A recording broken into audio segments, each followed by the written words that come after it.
Right?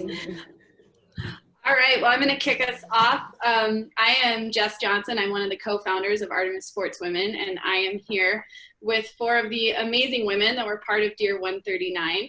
I want to tell you a little bit about Artemis to start with. It's a women's hunting and angling coalition, and it's geared towards taking women's voices and normalizing them in the conservation and hunting landscape, as well as normalizing the leadership of that voice. We work on everything from on-the-ground things to policy to the R3s, so getting people invested in hunting that may not have heard about it or may not have identified it with until now. So you can find us at artemis.nwf.org. We are an initiative of the National Wildlife Federation. We also have a podcast that we have started, and you can find it where all podcasts are heard, basically anywhere that you do, whether it's Stitcher or iTunes or anything like that. And the main thing, I think, tonight, we're going to take some Q&As. So I want to make sure that I direct you guys down to the bottom of the screen. You'll see either a little chat symbol or a Q&A. If you have questions, you can participate through that, as well as I think through the Facebook Live. So we will have folks watching all of those different angles. So please send questions in. And we're going to try and run this for about an hour, but if it goes over, that would be awesome. It means we're just going to have some really great time, great conversation, and talk about mule deer, which is about the best thing I could imagine doing. So enough about me, enough about Artemis, and I want to kick it on over. We have 4 amazing women that have been part of this. The first one, Morgan Heim, is a wildlife photojournalist and filmmaker and senior fellow of the International League of Conservation Photographers. She's passionate about those often overlooked animals with amazing stories of their own.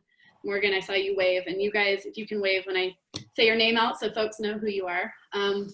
Anya Tyson is the recovering field tech specializing in collaborative conservation and citizen science. You will often find her wielding binoculars and or maybe hear her from probably far away with an accordion. And Jamie Dittmar is a filmmaker, photographer, specializing in intersection of culture, environment, and outdoor recreation.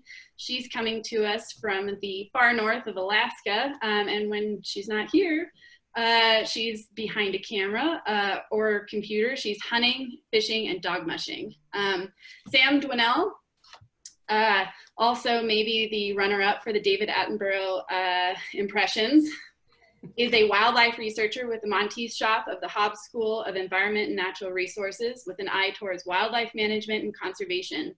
Her research is often focused on how changes to environmental conditions, both natural and human caused, influence the behaviors, life histories, and survival of individual animals and populations. So we have a rock star cast here, and we have folks that have a very broad sort of scope around this project. I'm really excited that you all are here. Thank you for taking the time for this.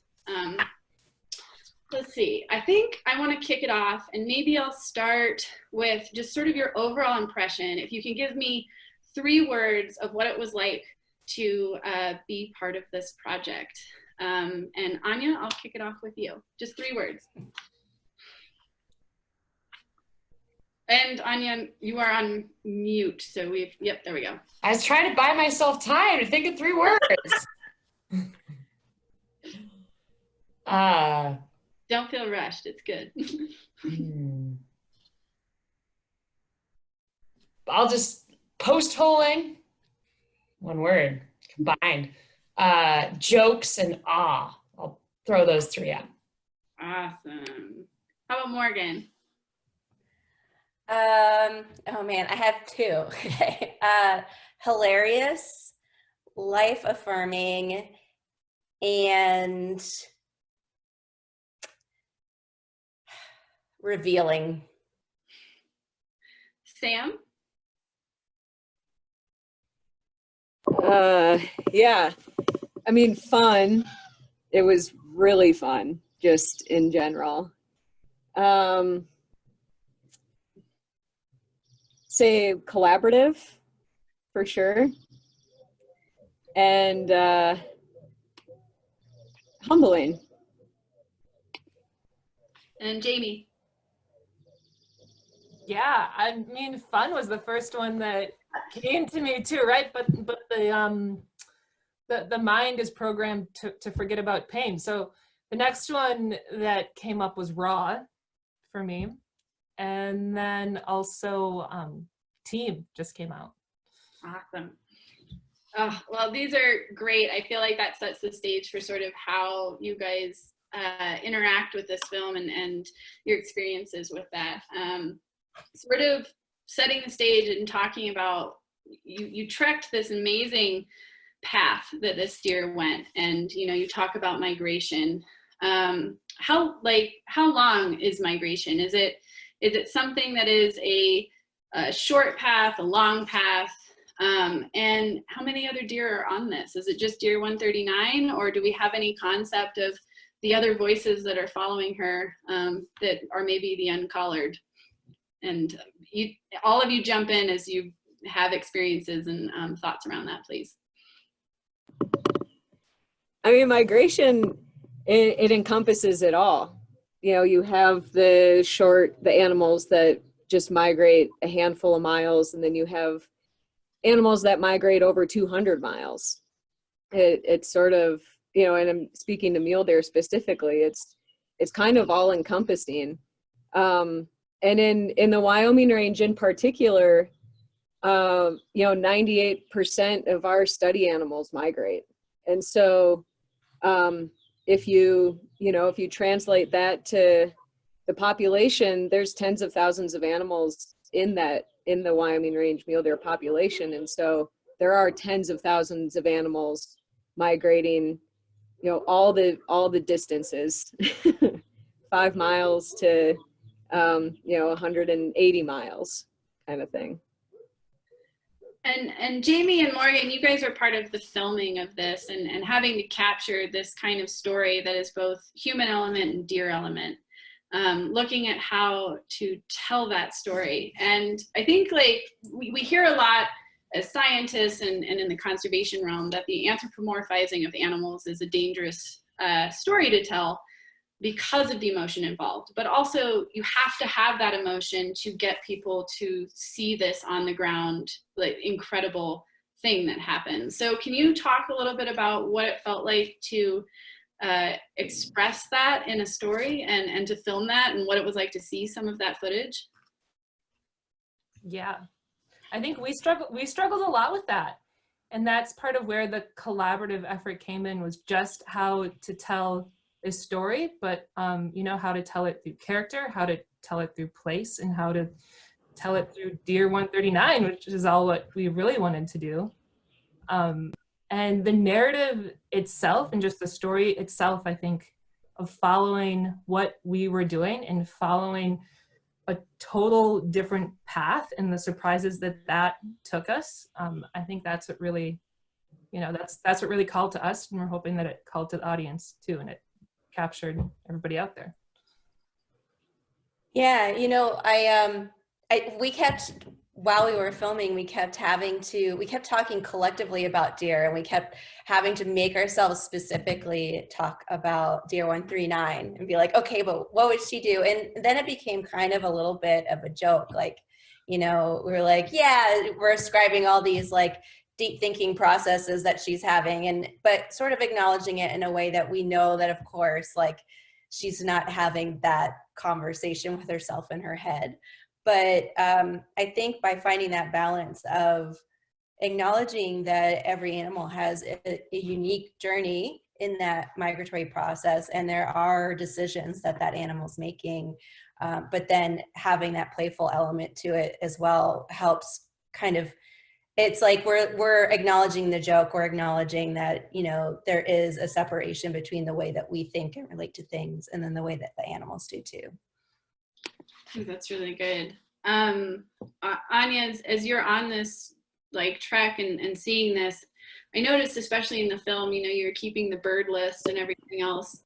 What kind of wildlife encounters did you have? Any ones that outside of the deer that were really stood out? And we talk about migration and this incredible journey, and we encapsulated deer, but I think it encapsulates a lot more than just the lives of deer and everything else like that. There's the other wildlife on the landscape that are sharing these spaces and oftentimes moving with the deer, or just in the same vicinity as them. And I was curious if you guys had any encounters that maybe didn't make it into the film, but were stuck out as special into your mind. Yeah, I remember we had a cool badger sighting. Badgers are such funny, charismatic creatures out in the sagebrush that you're like often not expecting when they pop up. And we had like this one neat audio thing that didn't quite make it into the film, but like essentially like one of us said something and this like coyote howled like it was a punchline. And one day when we were on really on like a single file deer path, we watched some groups of deer go by. It was really exciting. We're like, we are in this. And then we watched some coyotes following the same path. So it's kind of cool to think about, interactions at different trophic levels and different life strategies. And yeah, I love the bird life. Folks ask me like, what was the most exciting bird? And it's just an exciting time of year because it's not like we saw anything super unusual, but we saw birds coming back for the first time. It's right. So every day it's like, oh, a new species, the thrushes are back. Oh, wow, that's cool. We found a little tiny duckling that had gotten abandoned by its parents that was swimming around that we were all worried about, but let run its course. Hopefully its parents found it. And yeah, one of the most poignant scenes in my mind of wildlife that we didn't quite capture, but is I'm sure imprinted in our memories is when we got up to this plateau at the about the midpoint of our journey, right before we wrapped up our first half of our expedition, and there were these multiple herds of elk, pronghorn, and deer kind of scattered across this rolling landscape. And so it's very Serengeti-esque, and it had the abundance was so evident and really impressive.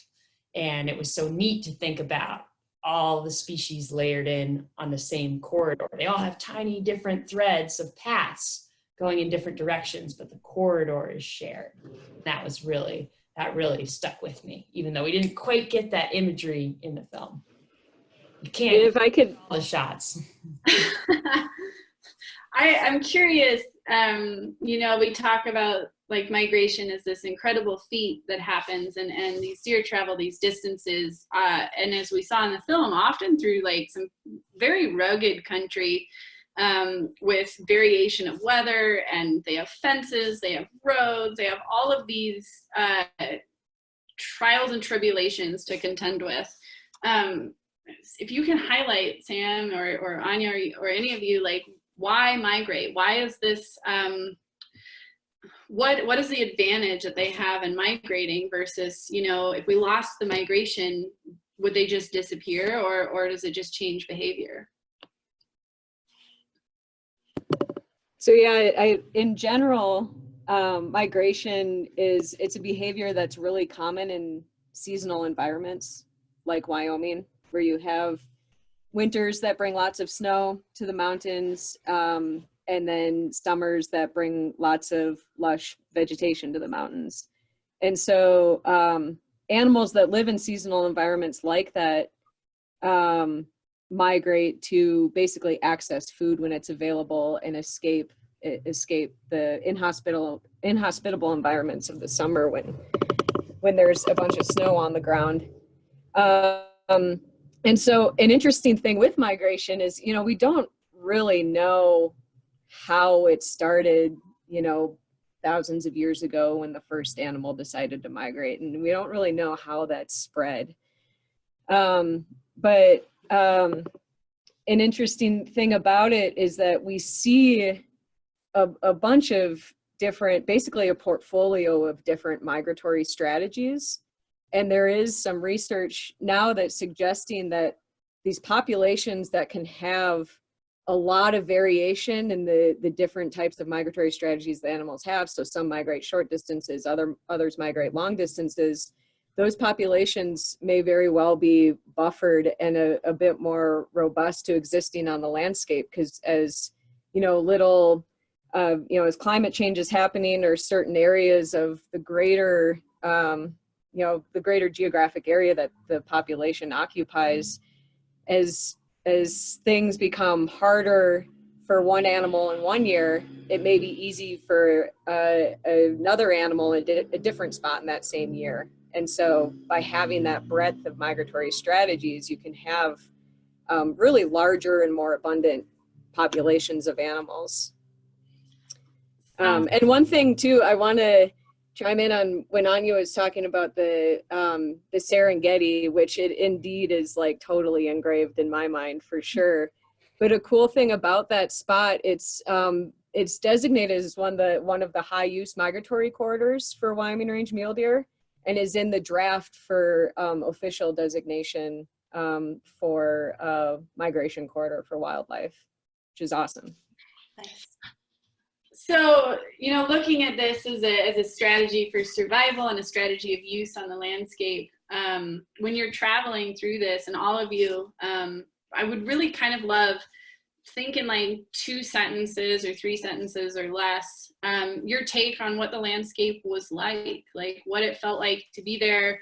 Was it all just wild? Because I feel like a lot of what we saw was you were going through fences. There was a lot of different landscape scale, even designation, as I would say. And as I understand it, you have public land, you have state land, you have private land, and you have all these patchwork sort of overlaying. And do you have, like, in just sort of a short little blurb, like sort of your experience in this landscape and what you took away from that kind of journey that this deer made? And well, Jamie, if you want to kick that off. Yeah, I can start out with that. There again, for me, my big takeaway was just traveling the route. We're so focused, and I'm high adventure. I go out and I, backpacking and skiing and dog mushing and everything else. But I'm so used to and accustomed to seeing the landscape and traveling the landscape from a very anthropogenic place. So how am I easiest going to cross this? Where you don't, where you're actually looking for roads and you're looking for things that we consider maybe easier and that wildlife not necessarily doesn't. So for me, it was so opening just to pursue the landscape and to get across the land from the perspective of a mule deer. It really was life-changing in a way. Like, I can't say that I'll ever completely navigate the same. So that was my takeaway. Anya, how about you? Yeah, I mean, at a snapshot, I was like going to the 3 words again. I was like, variable, like the weather and the terrain. It was really complex. And I don't live in Wyoming anymore, and I miss it. And I think about when people just drive through that state, or just, maybe you haven't even driven through it, and think about it. And I'm sure that their mental image, even if it's of a beautiful mountain landscape, does not match the complexity that's there. I specifically deepened my love of sagebrush ecosystems, and that was a theme that we really tried to come strong through in the movie, of like, people sometimes discount the shrubby, gray, green, not super inspiring at first glance sagebrush landscape. But the animals don't survive, they don't make it through the winter if they stay in the lush, beautiful mountains that are totally inhospitable in the winter. So just kind of knowing that, like, the sagebrush is where our animals, where our abundant wildlife populations, they totally rely on this landscape that we don't picture them in, maybe. I mean, and I know there's probably some really savvy locals of Wyoming that have a very nuanced picture of Wyoming landscapes in their head. But yeah, I'm thinking about folks who are further afield, who maybe, like, picture the elk in front of the Grand Tetons, and really it's the sagebrush landscape. And not just that value of providing winter habitat for animals, but it was so nice to go slowly through that landscape And if you're in the sage in early spring, it's a really cool time to see flowering plants. And I think Mo and Jamie did an amazing job of capturing the beauty of the sagebrush, like how in a morning when it's like just turning from freezing to sunshine, all the sparkling colors and sage. So the sagebrush stuck with me as a landscape that I think we captured the beauty that we found there. Sam, how about for you? Yeah, I mean, a lot of it for me is just how different the landscape was every single day. It's like every day as we were progressing along her migration route, we were entering into new habitats and new areas, and it was just everything was so different. And by the time we got to her summer range and thinking back of, you know, what it was like on her winter range, they're completely different from one another. And it's cool to think that this animal lives in these two environments that are so dissimilar, but both are equally important to their survival. And it is, you know, I really can't get over how many damn fences we had to cross in the beginning along her migration route. Like, it was I was expecting to cross a lot of fences, but it was astonishing how many we had to cross and how frequently we were tackling those damn things. Morgan, what were your sort of grand takeaways? Well, I mean, I felt like we were not so much running a gauntlet, like it was this really beautiful gauntlet. We were like slowly meandering through this gauntlet the whole time. And it's like really picking how we navigated through that. And it was very interesting to just, you know, think about, like, sometimes we were like, why is she going this way? Or like thinking about where and why and how she's making the choices that she made. It made us connect to that landscape differently. But I also just found myself, like, there were times I so wished we could have just like done what Deer 139 would do, which is in parts, she would just like sit and hang out for weeks, you know, at these kind of rest stops. And I so wanted to do that too, but we had to keep going. And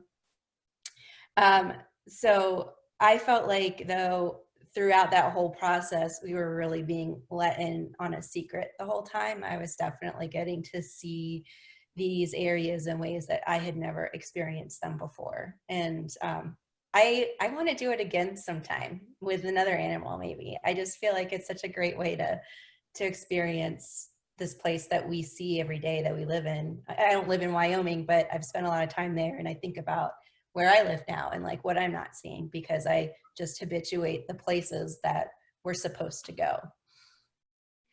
Well, this is such an incredible idea to document this and to take that whole thing and say, I'm going to walk it, I'm going to follow this. I'm curious, like, how did this all start? Like, what's the timeline from like conception of idea to fruition of film and now, and to what's the timeline on that, and also, like, what's the origin story? How'd you come up with this? Do you have an aha moment? It wasn't really an aha moment, but definitely just a curiosity I've had for as long as I've been studying migratory animals, and especially migratory mule deer. So 2011 was the first time I really started studying mule deer in Wyoming. And you always, well, when I first started studying mule deer, I didn't really have much an appreciation for them. I was like, whatever, they're everywhere, they're just a common species. I kind of took the mule deer job that I took in Jackson, Wyoming in 2011 just because I was like, well, I need the job. It's in a place that I've been living, and it made a lot of sense. And then as I was spending more time observing these animals and observing their movements and seeing how animals in, you know, that winter in downtown Jackson migrate all the way up into the high peaks of the Tetons. One in particular who would, she spent her spent her winters like basically in downtown Jackson, and then spent her summers just below Static Peak. It's one of the higher peaks in the Tetons, and in like the last little Krumholtz patch that she could find to hide her fawn in, and that's where she would give birth to her fawn. And ever since, I mean, that animal like really changed my perspective of mule deer in general, and really, I would even say more wholly, you know, really wildlife. I just have a much greater appreciation for really all species. So that kind of, you know, that desire to follow the migration and you know, understand it better stuck with me for a long time. And then I moved on to doing research at University of Wyoming, studying the Wyoming range mule deer. And there was a reporter that came out and did a little, well, New York Times came out and did like a little video of us, like our research and, you know, why it's important for migration. And there was a reporter there who was like, oh yeah, you know, you should just follow the migration route of one of these animals. And he said it to myself and my two advisors at the time. And I was just like, yeah, I know, I should. and then both my advisors were like, yeah, actually, that's a really good idea. So that was in 2015, I think. And so I put that on the back burner. I spoke with Emmeline Oslin shortly after that, who she's been a huge part of this project, working in the background. She's one of the producers of our work, and professional cat herder of all of us, basically. And yeah, I talked to Emmeline about it, you know, shortly after that in 2015, and we said we should do it. And then, you know, 2017 rolled around, and it seemed like I was getting pretty serious about it. And I originally was just going to do it pretty bare bones, just myself, and maybe I was going to have Anya come with me, and it was just going to be the two of us, and you know, not make a film of it or anything. But then I guess I did sort of have a realization at that point that, you know, if we do this and it's just us experiencing it, it doesn't go anywhere. You know, it's like a great experience for me and whomever I would do it with, and it can help me with understanding these animals better and sort of help formulate new questions in research. But you know, research doesn't mean anything unless people know about it. And I felt like this was a great opportunity to communicate our research to broader audiences and really just instill an appreciation for mule deer in a similar way that I developed that appreciation in mule deer, you know, seeing them do these incredible things and migrate over these incredible landscapes. And so, yeah, slowly we all put a team together, and here we are. It's a big undertaking, and it's a big undertaking to film and to capture all of this. Looking at like gear and equipment, Jamie and Morgan, like what kind of like video and photography gear was used, and how did you guys power this? And were like, did you guys have outside support? Were people like meeting you and bringing you, whether it was batteries or things like that? I'm curious about like sort of what went into the logistics of this kind of trip.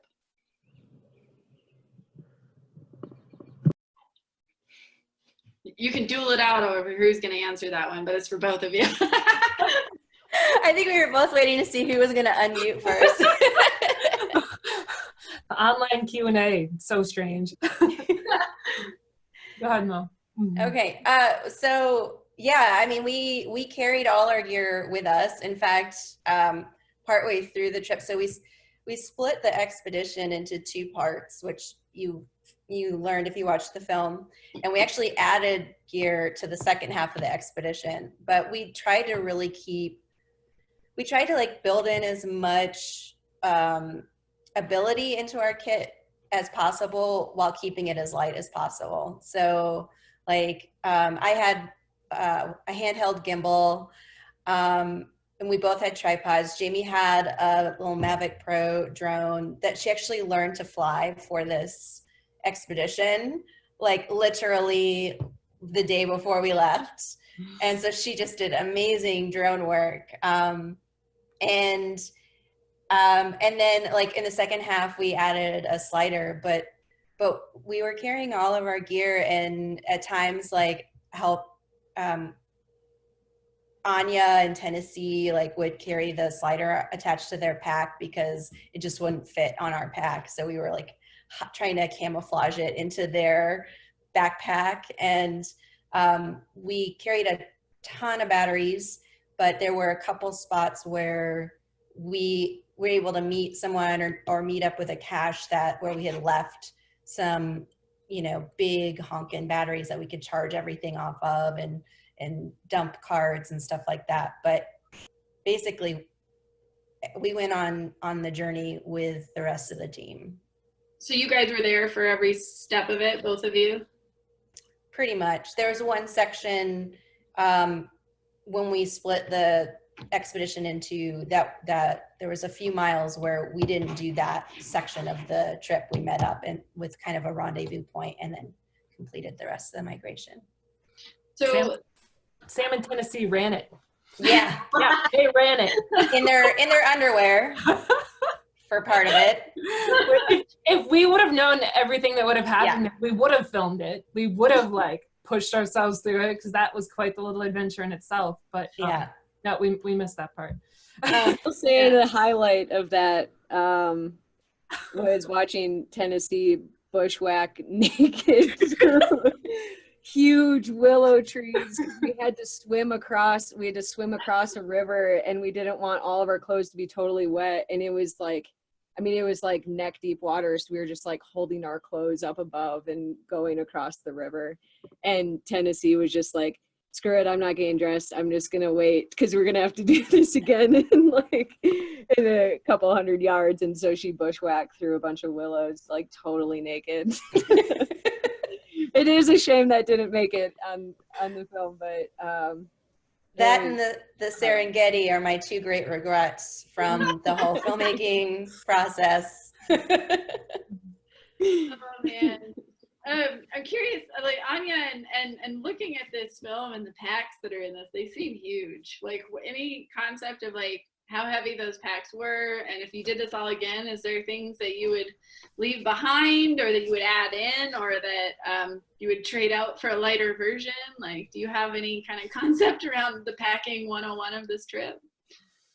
I mean, I forget as the mind, the human memory like edits out pain and suffering. Like, people key into like the weight and how were they 80 pounds? At some point, I can't quite remember the heaviest they were. I mean, in a way, in hindsight, we didn't ever really need our skis, because I envisioned doing it all in one section. So getting into the mountains really early. And so we, for sections, had crampons with us and ice axes and skis and boots and skins and Abby gear. And in hindsight, we didn't need to carry any of that, really. I mean, there were some sections where there were very few sections where we needed these awesome skis that we had. But I wouldn't have done it differently, because it was kind of, it leveled the playing field. Not leveled the playing field. I mean, we'll never compare to the deer, but it was kind of this homage to like the deer do it with nothing, and have, you know, are pretty like they're in the third trimester of pregnancy, and they've just nibbled on sage twigs all winter. They're in not so great condition nutritionally, and you know, we were really well fed, all the gear in the world. And so like, I kind of liked how ridiculous it was that we carried these like, you know, 6 feet sticks of wood that would get caught in the branches. And so I wouldn't do it differently, even though it was ridiculous and our packs were way too heavy. But there was also parts of that terrain though where, you know, we didn't know how bad it was going to be. Like we didn't know what we were actually going to be up against until we got up to those mountain passes. Like there was one time specifically, Sam was pointing off to like a pass that was like pretty far off that, I mean, that just did not look possible. And I remember Mo and I looking at each other and like, okay. So I mean, yeah, I don't know if we could have did it differently until we realized when the split was, right? When we realized we were going to do it in 2 sections, that's when we kind of knew we could give off some of the gear to Emmeline a little bit. So, I mean, you know, and taking your words on, it's like, you know, you guys are in essence over-prepared for everything. And you have all of this weight and all these packs, and it's, you're crossing rivers and fences and you're running into all these obstacles.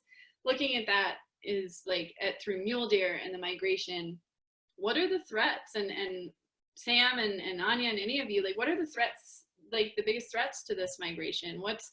Is it how hard it is? Is it predators? Is it roads? Like what is this big mountain that mule deer have to climb that is making it so migration is such a hot topic political issue right now? I mean, animals have evolved to live in the natural landscape that they live in. They've evolved to deal with predators and deal with crazy mountain passes and raging rivers. But they haven't really evolved with people. And so I think in short, people are kind of the biggest threat.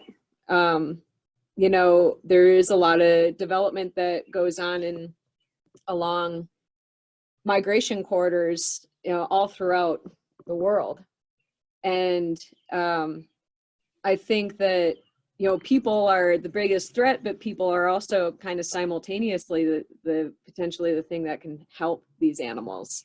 Knowing that we do have an impact on their way of living and knowing how we affect them, then we can know how we can mitigate our effects onto those wildlife. And, maybe we don't need to put a road over this high use migration corridor or drill for oil and gas, right along this migration route.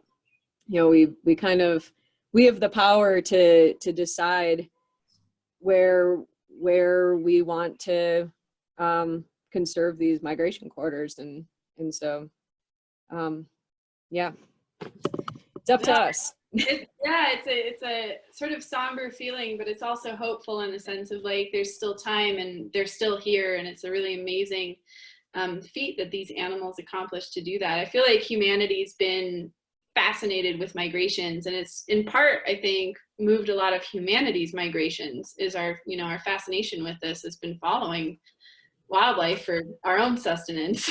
At some point we've been predators too. I'm curious, looking at this and you talk about Deer 139 and her fawns and how loyal she is to her path. And, it's all these does are migrating. There's not a lot of buck that you see, at least in this. And obviously they're migrating, but you're just not seeing them in these larger groups. And I'm curious, looking at that and an all-female film crew and an all-female adventure crew and science crew, have people seen this film as like a thing about women and women's issues? Have you gotten that discussion around that, or has it been more mule deer and adventure? And that's anybody jump in. I mean, I don't know if Mo and Jamie want to speak to it as well, or Anya, but I've been a part of a lot of these Q&As, just at various screenings. A big part of this project was we wanted to have local screenings throughout Wyoming and bring this story to the local communities where this migration is happening in their backyards. And I would say the most common feedback I get, aside from people being like, wow, mule deer are far more incredible than I ever imagined, or, people are truly kind of in awe with what they do during migration. Aside from that, I do have a lot of women and young women, old women, you know, the whole age spectrum come up and say like, you know, that was so inspiring to see you guys out there just being yourselves, not trying to prove anything, but just getting outside and connecting with each other and with the landscape. And I think a lot of women in particular have that's really, you know, those subtle images of us just interacting with each other on the screen have really resonated with a lot of women in the audience. Who choreographed the dance scene? Yeah. Yeah. You know, I think, you know, we'd had some discussions about, you know, the fact that we were an all women crew, and we knew that that was like part of the potential appeal, and that was one of the special things about the project. But at the same time, I don't think any of us were wanting to like beat people over the head with that these are women doing this, and we want to have more women representation in all these arenas. And there's actually this moment when we were at a film festival after a showing, and we were standing around, and some people came up to us and they were asking about the filmmaking and stuff. And when it came to the actual filmmaking side, they looked around at this group that we were standing in, and they were like, who are the filmmakers? And we were like this group of like 10 people, and 8 of whom were women, and they pointed to the tallest guy there, who is a filmmaker, but he wasn't the filmmaker on this film. And they're like, it was you, wasn't it? And it was like everyone in unison were like, no, it was like, it pointed to Jamie and me. And I do think that highlights that there's still some perceptions about who does this kind of work or fills certain roles. But I also think that also highlights the fact that we didn't beat people over the head with that this is a women's project that is made by women, starring women, about female animals. Like that is true, but I don't think that was our main mission with the film. That's a good, I think, sneak attack way, and just demonstrating being a role model and a leader. And I know from Artemis's perspective, we were really appreciative of that. When you're looking at putting this film together, and you know, and I asked you guys earlier, like, what is your end goal? You know, and in this project, like, if you could give that silver bullet of like what you want people to take away from this, the message that, you know, this Dear 139 encapsulates, and maybe future work will too. If Morgan, it sounds like you want to go on another one. But what is that sort of that end all be all? If someone could take away one thing from this film, Anya, you want to give yours? Yeah, well, so I'll just say, let's say there's a spectrum, like starting from like mule deer. Those things always try to mess up my car, jump out in front of me on the road. They suck. I hate mule deer. Like, or total like ignorance of mule deer. Like, oh, I seen one of those in my backyard once, to like the other end of the spectrum where you're like, I would lay down my life for this population of mule deer. I think we want this film to like meet viewers wherever they're at on that spectrum. And they're probably in the spectrum of like, oh yeah, deer, they're kind of cool, but you know, I don't really think much more about them besides there's a deer. And we want to meet people where they're at and take them one step further of like, ask deeper questions next time you see a deer. Have a little respect next time you see a deer. Like, it might be in your backyard now and seem pretty like a tame towny deer, but you don't know. This might just be one stop on its really epic journey. And so we want folks to have a deeper appreciation of deer. And the so what of that is to be more conscientious about humans. All of our actions have implications for landscapes. And we need to make wise choices if we want to preserve some of the wonderful features of landscapes that surround us, such as mule deer migration. So we have this, and we have all of these incredible migrations, whether they're mule deer, they're pronghorn, they're, you know, bighorn sheep, they're caribou, they're birds, you know, all of these things that we know. This one in particular, this Wyoming range one that you guys followed, and a lot of the word on the street is that it's in decline. Why? Do we have answers for that yet? Are we working on them? Do we know? And if we do know, is there things that we can do to fix it? It's a real hardball, Sam. I apologize. No, that's okay. Yeah, I mean, yeah, mule deer populations throughout the West have declined. And whether or not they're still actively declining right now depends on the population. Some are doing okay, and some are still actively declining. And in the case of the Wyoming range mule deer population, you know, that population used to be, there were far more animals in that population in like the 80s and 90s. And in the early 90s, there was a huge crash, and we still don't know exactly what led to that crash in the population. But since then, the population has just been kind of at this, it's sort of been suppressed a little bit. The numbers are just not what they once were historically. And what we see, you know, with our data is the population does fluctuate a ton. It rises, and it you know, they have population booms and crashes, and that's pretty common of mule deer populations in general. But we do see, at least for Wyoming range mule deer, that a lot of the reason, you know, a lot of the hypothesis for why these populations aren't what they once were is because the landscape has changed so much for them.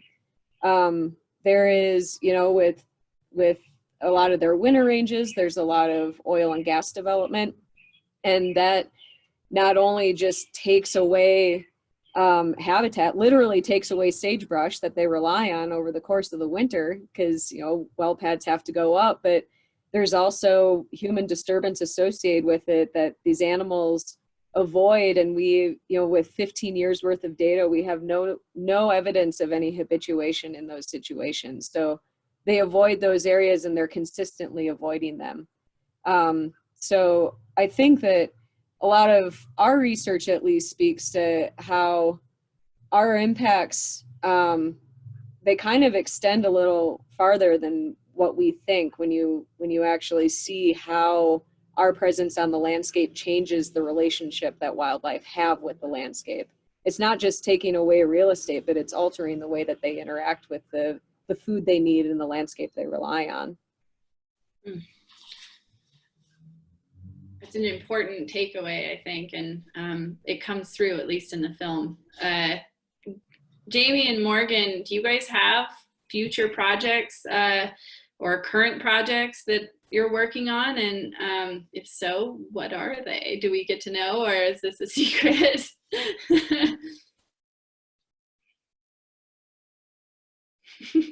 I think we had projects, right? I think the near future is a little uncertain for everybody, right?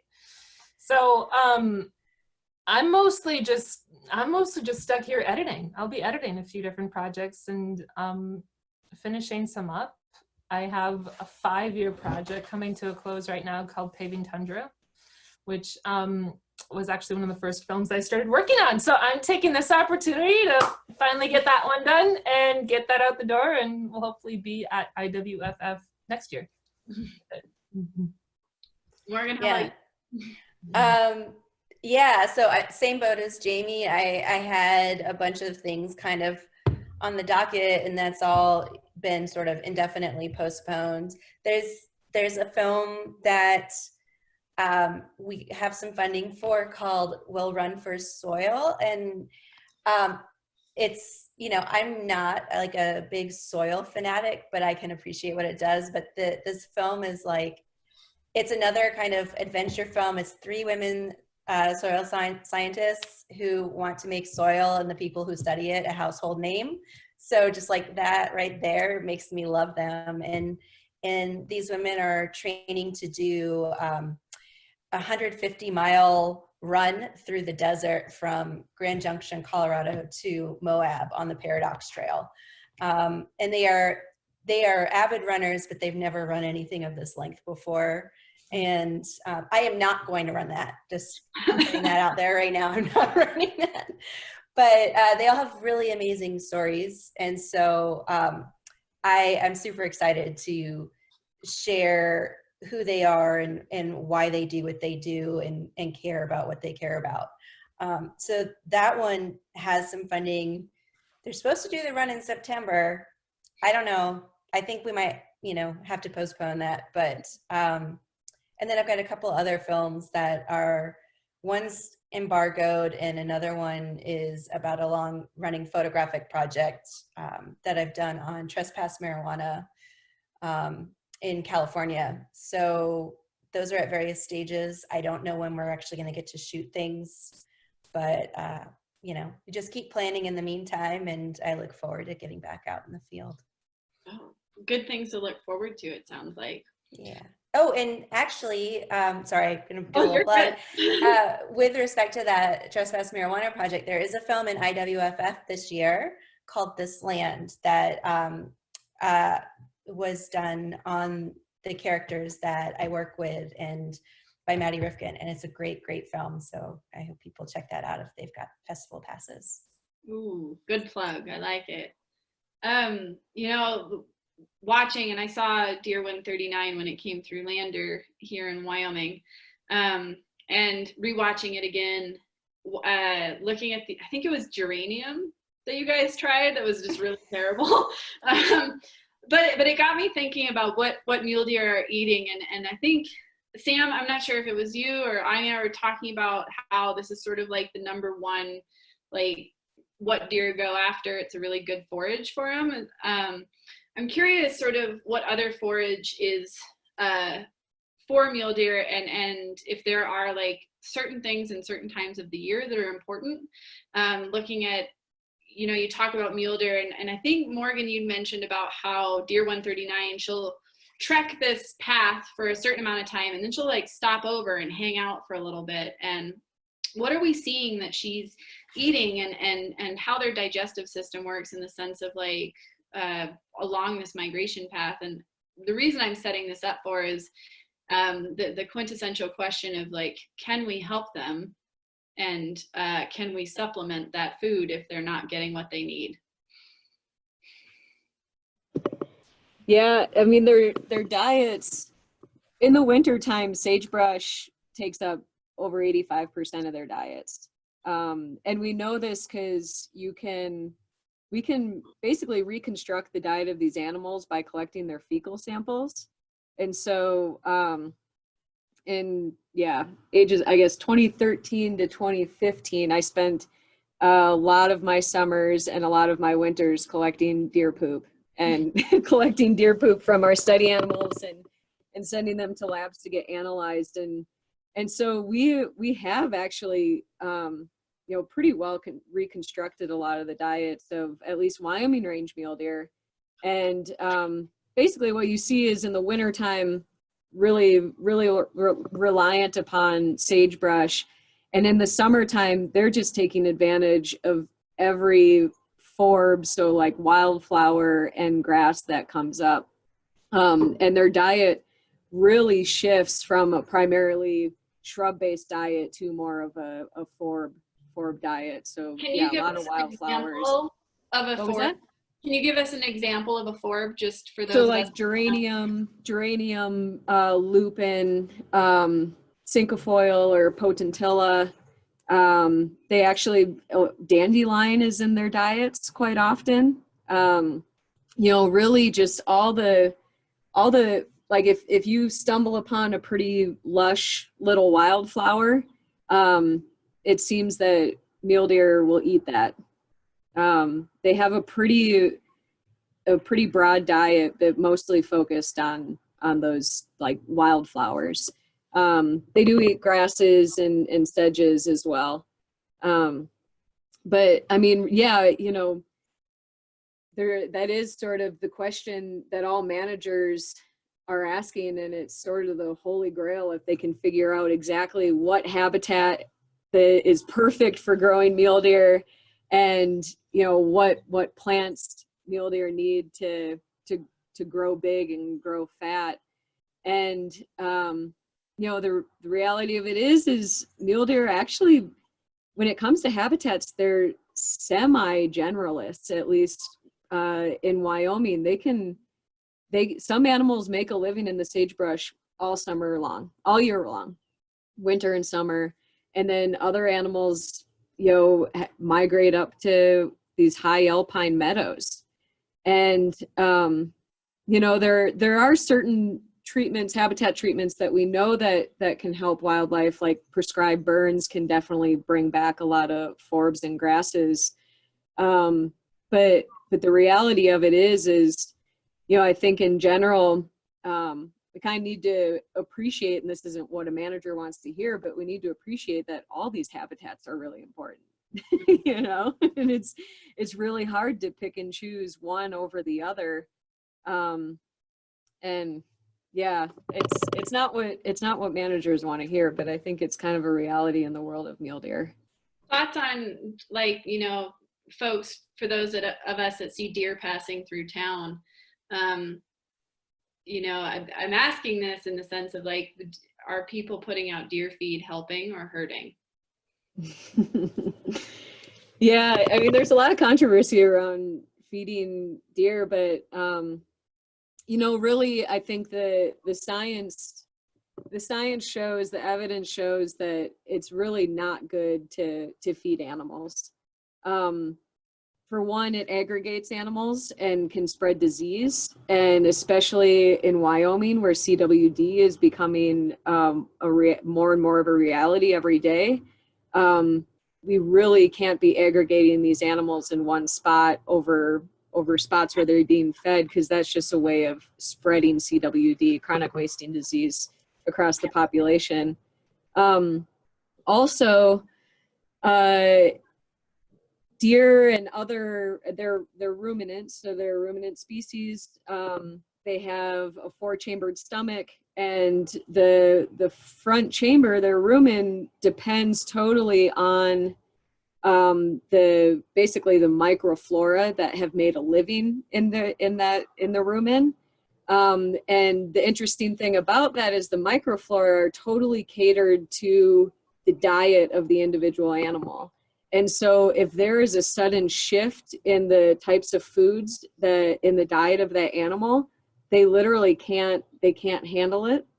And animals can actually die from basically their stomach not being able to digest the food that they got. So for example, in the winter time, when an animal has mostly been nibbling on twigs and eating sagebrush, and they get into like an alfalfa patch, that can actually kill the animal, because they don't have basically the microbes in their rumen to digest that alfalfa in the appropriate way.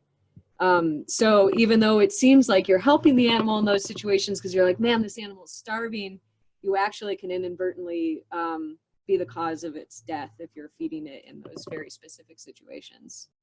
Wow, you guys have done this in just, I think, spent so much time in this beautiful setting and scenario with these amazing creatures. And I think it's gone a long way towards telling the story of these animals and bringing this science sort of to the forefront. And we're coming up on the hour mark here, and I'm curious, closing thoughts wise, of like, I want to go all 4 of you, and Anya, I'm going to start with you, so get ready. I'm curious about what is one thing that the average layman or the average person can do right now to help mule deer?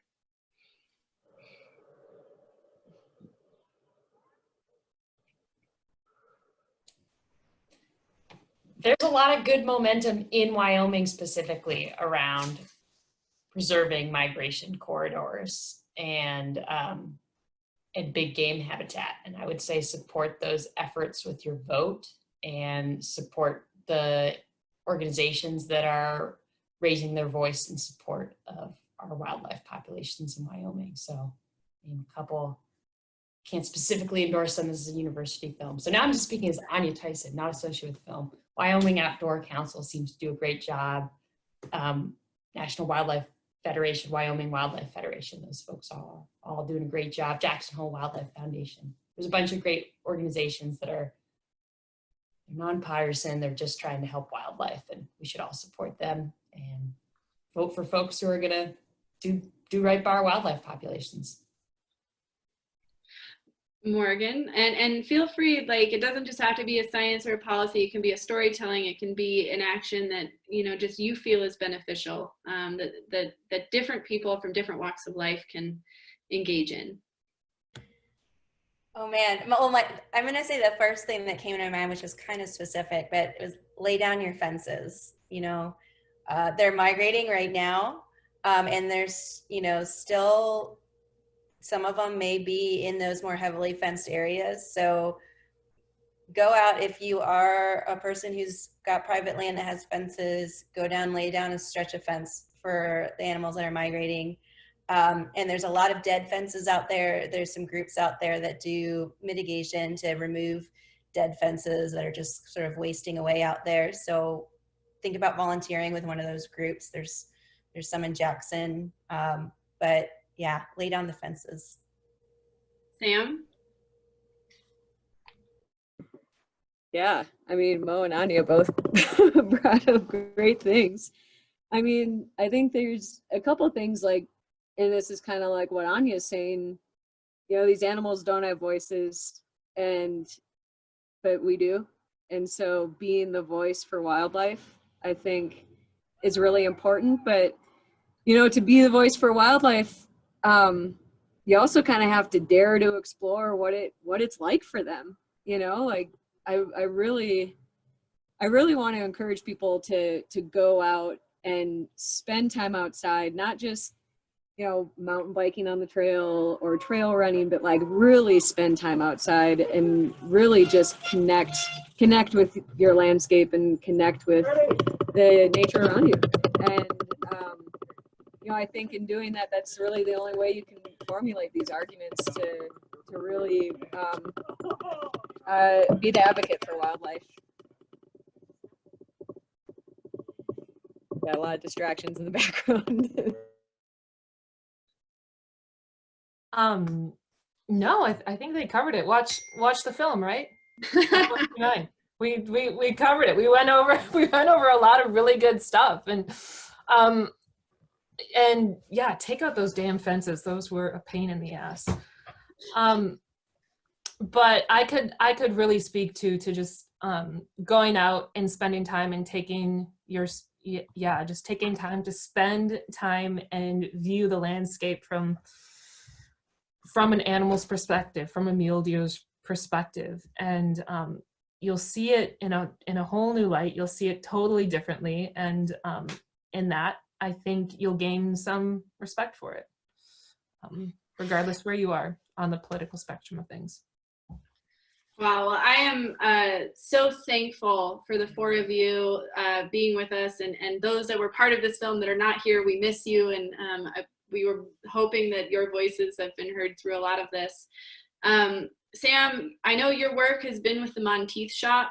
Can you give us a little bit of a pitch on where people can find more of this research, how people can donate to help fund some of this research, and follow along with other things that are coming out from there? I feel like you're going to be better set up to give the right Instagram handles and .com.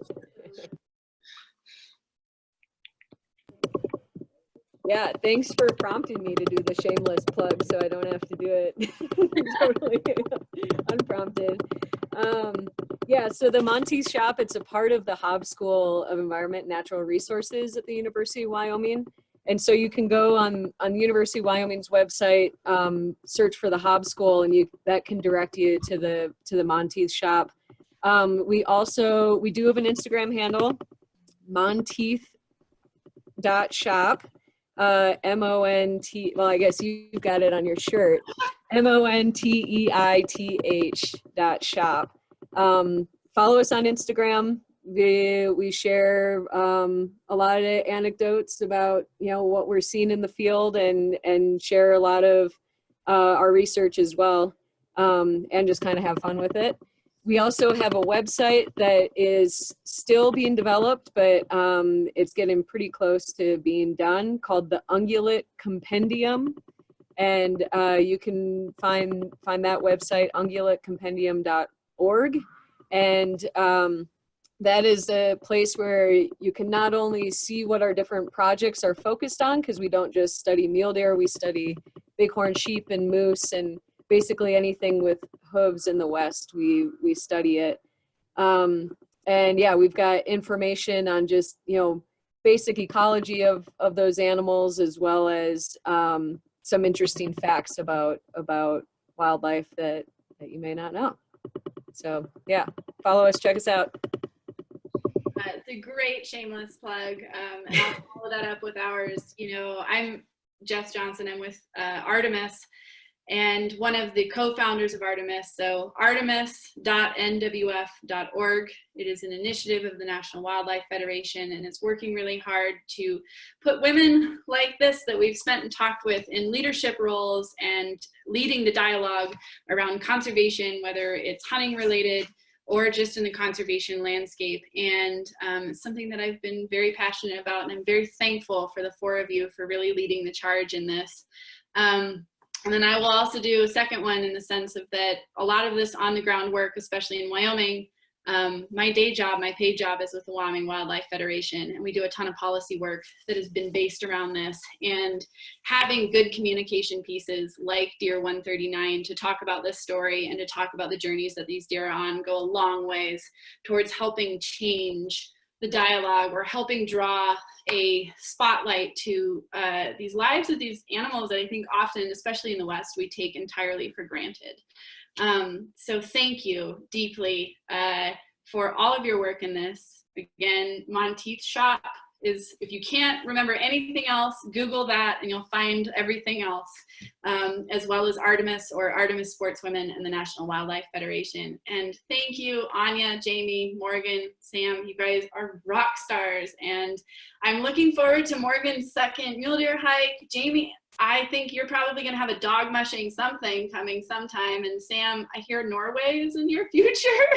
And Anya, dang it, get back to Wyoming. We miss you. Please come back.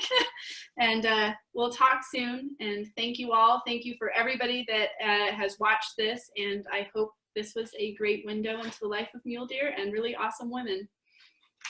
Thanks, guys. Thank you so much, Thank Jess. you. Yeah, thank you. You're a rock star.